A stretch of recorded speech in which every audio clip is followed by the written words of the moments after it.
अस्सलाम वालेकुम प्यारे प्यारे बच्चों, कैसे हैं आप सब। मैं उम्मीद करता हूँ सब खैरियत से होंगे, खुश होंगे।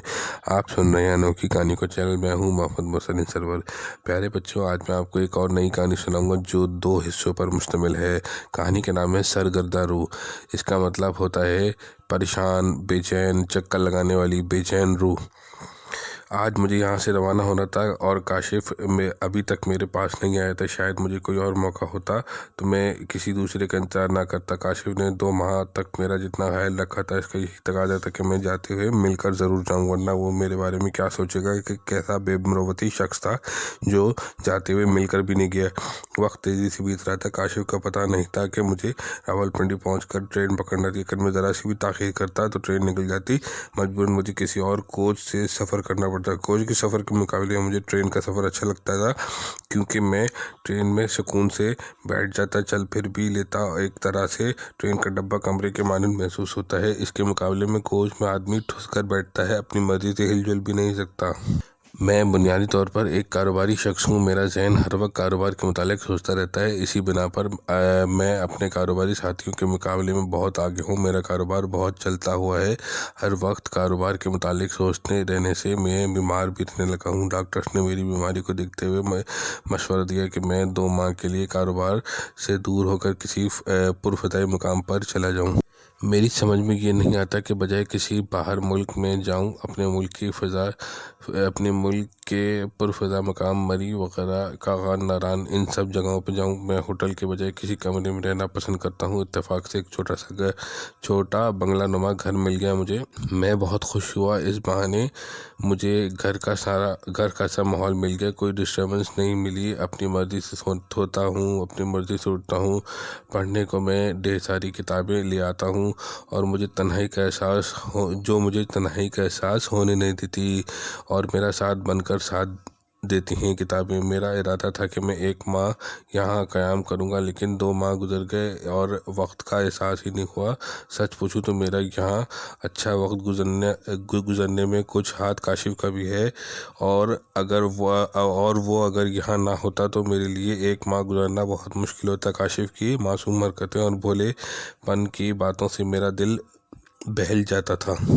कुछ वक्त को मैं खुद को भी बच्चा तस्वर करने लग गया था और काशिफ की ऐसी बातें करने लगता था कि वो मेरी बातों को सुनकर ज़ोर ज़ोर से कह मारने पर मजबूर हो जाता था। वो मेरा ख्याल इस तरह रखता था कि जैसे वो कोई हकीकी के मानों में मेरा बेटा हो।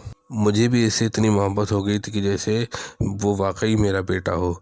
इन 2 माह में मेरी बीमारी इस तरह से गायब हो गई जैसे कभी कोई मैं बीमार हुआ ही नहीं था। मुझे अच्छी तरह से याद है कि बंगले नुमा घर में आए हुए आज दूसरा दिन था। सख्त सर्दी थी। कमरे को गर्म रखने के लिए आतिशदान के कोयले ख़त्म हो गए थे और मेरी इतनी हिम्मत नहीं हो रही थी कि बाहर जाकर कोयले लेकर आऊँ। ऐसे में ये सोचकर घर से बाहर निकल आया, शायद बाहर से कोई सूखी लकड़ी और टहनियाँ वगैरह मिल जाएंगी ताकि मैं कुछ वक्त गुजारूं और सर्दी की शिद्दत कम होने पर मैं फिर कोयले ले आऊं। कोयले की दुकान यहाँ से बहुत दूर थी। मैं उम्र के एक इस हिस्से में था कि जब सर्दी का एहसास बहुत ज़्यादा होता था। मैं अभी इधर उधर नज़रें दौड़ा ही रहा था कि एक 10 साल लड़का के ऊपर मेरी नज़र पड़ी। वो भी मेरी तरफ ही आ रहा था और मेरी तरफ ही देख रहा था। अपनी तवज्जो पाकर मेरे पास आया। क्या बात है, आप मुझे कुछ परेशान दिखाई दे रहे हैं। वो बोला, हाँ बेटा, मेरे आते जान के कोयले ख़त्म हो गए और मुझे सर्दी बर्दाश्त नहीं हो रही है। मैंने कहा, बस इतनी सी बात। लड़के ने बोला, मैं अभी कोयले ला कर देता हूँ, ये लो पैसे, ज़रा जल्दी से कोयले ले आओ। मैंने कुछ रकम इसकी तरफ बढ़ा दी। आगे अगर कोई फिर लड़का गया और जाकर जो है वो कोयले ला कर दिया और मुस्कुराते हुए अंकल को कोयले दे दिए। पैसे देने की कोई ज़रूरत नहीं है। लड़का बचे हुए पैसे अंकल को वापस कर रहा था और जिस पर अंकल ने कहा पैसे देने की कोई ज़रूरत नहीं है, मैं अभी ही अपने चचा के घर से कोयले लेकर आता हूँ। फिर अंकल ने उस बच्चे के बारे में मालूमात करना शुरू करी। फिर बच्चे ने बोला कि मेरे वालिदैन का इंतकाल हो गया है। तो अंकल ने कहा कि मुझे बहुत अफसोस है कि आपके वालिदैन का इंतकाल हो गया। आपका चेहरा काफ़ी हद तक लड़के ने बोला कि आपका चेहरा काफ़ी हद तक मेरे वाले से मिलता है, इसलिए मैं कल से मकान के इर्द गिर्द चक्कर लगा रहा था और आपसे मुलाकात करके कुछ वक्त यहाँ गुजारना चाह रहा था। सो आज मेरी ये ख्वाहिश पूरी हो गई। यहाँ आप जितना भी वक्त गुजारे, इस दौरान किसी भी चीज़ की ज़रूरत हो मुझसे कह देना, मैं आपका काम कर दूँगा।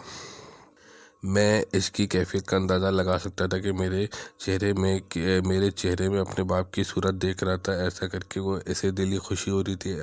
ऐसा अक्सर होता जब मेरे अपने प्यारों के बिछड़ जाने पर इससे मिलती-जुलती शक्ल की नज़र आने वाला कोई दूसरा शख्स दिख जाए और दिली सुकून मिलता है। तुम्हारा नाम क्या है?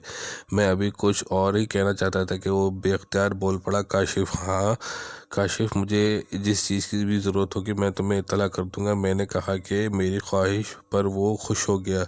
2 माह के दौरान काशिफ़ ने मेरा इस तरह ख्याल रखा जैसे कोई बच्चा अपने बाप का ख्याल रखता हो। मेरे मुंह से कोई फरमाइश निकलती और वो सर्दी की परवाह किए बगैर दौड़ता हो जाता और मेरी ख्वाहिश को पूरा कर देता। मैंने कई बार इसे रकम देना चाहिए, लेकिन इसने रकम देने से इनकार कर दिया, बकौल इसके कि वो मेरी खिदमत पैसों की लालच में नहीं करता, बल्कि वो अपना बाप मेरी शक्ल में देखता है।